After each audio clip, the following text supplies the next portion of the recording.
नमस्कार, this is S के सिंह। उत्तर प्रदेश की राजनीति को लेकर जिस तरीके का संदेह या जिस तरीके का सस्पेंस बना हुआ था, ख़ास तौर से राहुल गांधी के चुनाव लड़ने का, वो आज ख़त्म हो गया है। और इसी के साथ सवाल यह भी खड़ा हो गया है कि क्या राहुल गांधी का रायबरेली से चुनाव लड़ना एक मास्टर स्ट्रोक है या फिर वो डर गए हैं, वो एक भगोड़ा की तरह दिख रहे हैं। वैसे तो इस पूरे संदर्भ को लेकर बीजेपी यह कोशिश कर रही थी कि अगर राहुल गांधी अमेठी से पर्चा भरते हैं तो इस पूरे लड़ाई को स्मृति ईरानी वर्सेस राहुल गांधी की जाए, और कहीं ना कहीं राहुल गांधी इस बात को नहीं चाहते थे और ना ही समूची कांग्रेस इस बात को चाहती थी, और इसीलिए शायद जो है कि उन्होंने अमेठी से चुनाव नहीं लड़ा।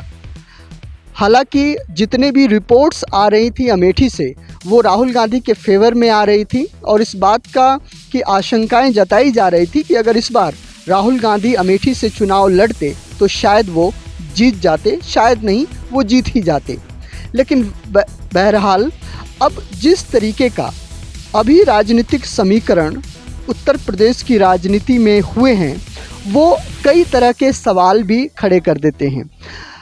राहुल गांधी का रायबरेली से चुनाव लड़ना, वाकई तौर पर अगर राहुल गांधी उत्तर प्रदेश से चुनाव नहीं लड़ते तो कहीं ना कहीं उनको एक भगोड़ा के तौर पे प्रस्तुत किया जाता। और अगर आप उत्तर भारत के पूरी राजनीतिक परिवेश को देखें तो यहाँ से कांग्रेस बिल्कुल साफ होते हुए नज़र आ रही थी। और ये अगर डिसीज़न ये नहीं लेते तो शायद एक बहुत अलग तरीके का माहौल पूरे राजनीतिक समीकरण में बनता। लेकिन शायद यही कारण था कि राहुल गांधी को वायनाड के साथ साथ उत्तर प्रदेश से भी चुनाव लड़ना पड़ा। ये अलग बात है कि शायद चुनाव के बाद वो जीत जाएं, और जीतने की संभावना काफ़ी ज़्यादा है। उसके बाद वो रायबरेली की सीट को छोड़ दें। यह भी संभावना हो सकती है कि वायनाड से प्रियंका गांधी को लड़ाकर उनको वहां से जिता दिया जाए और वो रायबरेली की सीट से ही रहें।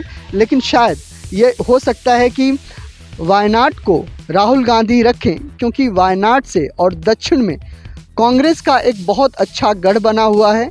और अगर उत्तर भारत से पूरी कांग्रेस सफ नज़र आती है तो कहीं ना कहीं दक्षिण भारत में उसकी जो जड़ें हैं वो जमी हुई है, और इस डिसीज़न के साथ शायद ही वो निर्णय ये लें।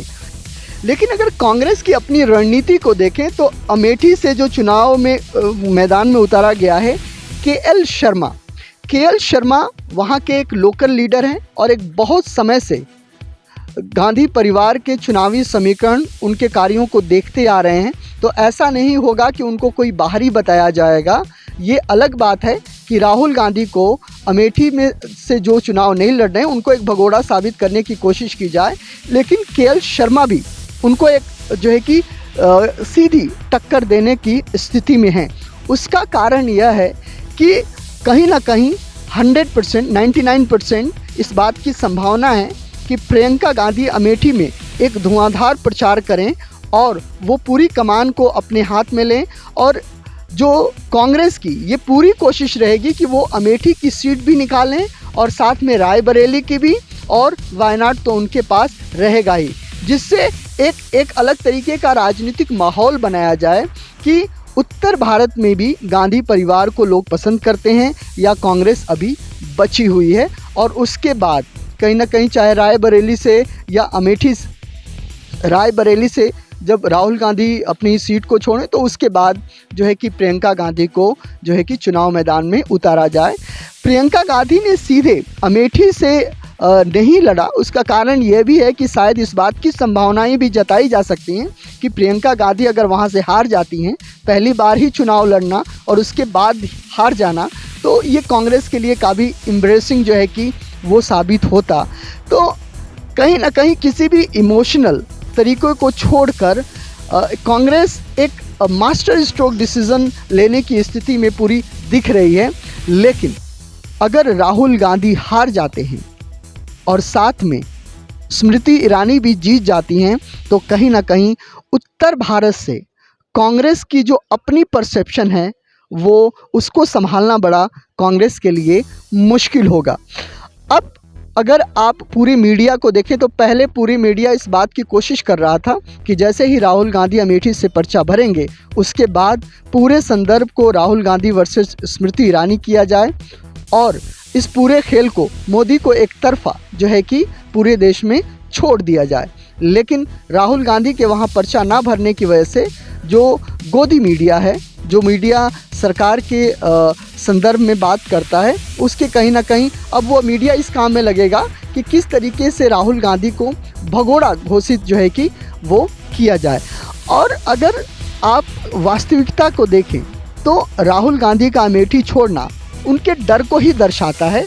इस बात में कोई दो राय नहीं है कि वो उनका डर था कि कहीं वो दोबारा जो है कि वो वहाँ से चुनाव ना हार जाएं। अब देखना यह है कि राहुल गांधी के उत्तर प्रदेश खास तौर से रायबरेली से चुनाव लड़ने पर पूरे उत्तर प्रदेश के जो बेल्ट है उस पर क्या कुछ प्रभाव पड़ता है। क्या समाजवादी पार्टी को उसका जो है कि उसके वोट प्रतिशत पे कुछ प्रभाव पड़ता है या फिर राहुल गांधी का हवा मोदी के खिलाफ जो है कि वो बिल्कुल हवा ही हो जाता है। क्योंकि बहुत सारे मुद्दे जो है कि वो काम कर रहे हैं यूपी के राजनीति में।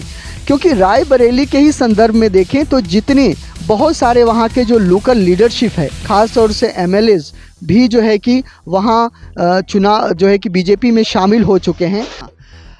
जो राहुल गांधी के अपोजिशन में जो चुनाव लड़ रहे हैं बीजेपी से दिनेश प्रताप सिंह, यह पहले कांग्रेस का ही हिस्सा हुआ करते थे, लेकिन जब 2014 में मोदी लहर आई तो इन्होंने कांग्रेस का दामन छोड़कर वो जो है कि बीजेपी में शामिल हो गए और जो है कि अब सत्ता के साथ हैं। तो कहीं ना कहीं ये भी एक पुराने कांग्रेसी हैं और इनकी तारीफ इसलिए भी करनी पड़ेगी क्योंकि 2019 में जो चुनाव हुआ और जिसमें सोनिया गांधी सिर्फ 1 लाख मार्जिन से जो है कि जीती, जबकि उससे पहले 2-3 लाख का मार्जिन था, तो मार्जिन को उन्होंने काफ़ी कम किया है और उसके बाद लगातार 5 सालों तक उन्होंने काफ़ी मेहनत की है।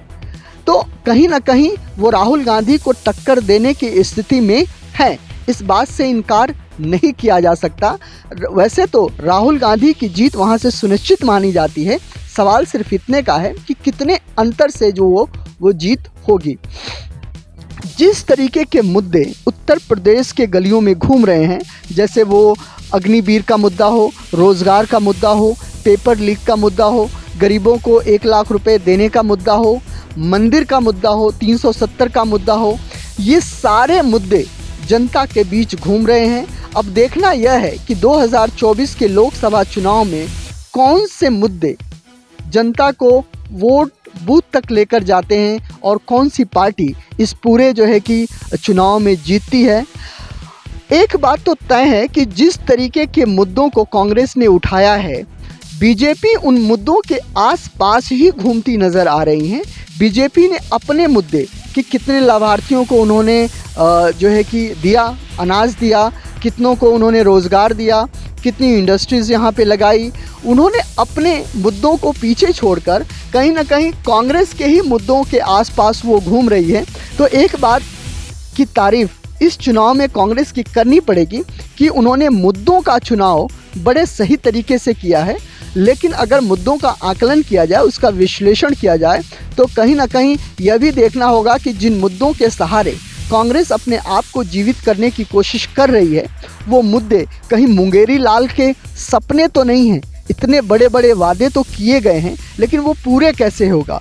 तो कहीं ना कहीं जो मुद्दे सेट करने का एक और भी तरीका है कि अगर इस बार कांग्रेस 50 से नीचे आ गई तो पता नहीं कांग्रेस कहाँ खो जाएगी और उस वोट ढूंढने पर भी नहीं मिलेगी, ऐसा हो सकता है। शायद इसीलिए कांग्रेस ने एक बड़ा दांव खेलते हुए, एक बड़ा रिस्क लेते हुए अपने मुद्दों में इस तरीके के चीज़ें रखी हैं जो जनता को अंदर तक झकझोर पाए और उनके संदर्भ में बात कर पाए। अब देखना यह है कि क्या मोदी मैजिक के सामने राहुल गांधी के अपने मुद्दे टिक पाते हैं कि नहीं। अब सवाल यह है कि आने वाले चुनाव का रिजल्ट क्या होगा। तो आज के मुद्दे की बात में बस इतना ही। आगे हम दोबारा इस संदर्भ में आपसे बात करेंगे। नमस्कार, जय हिंद।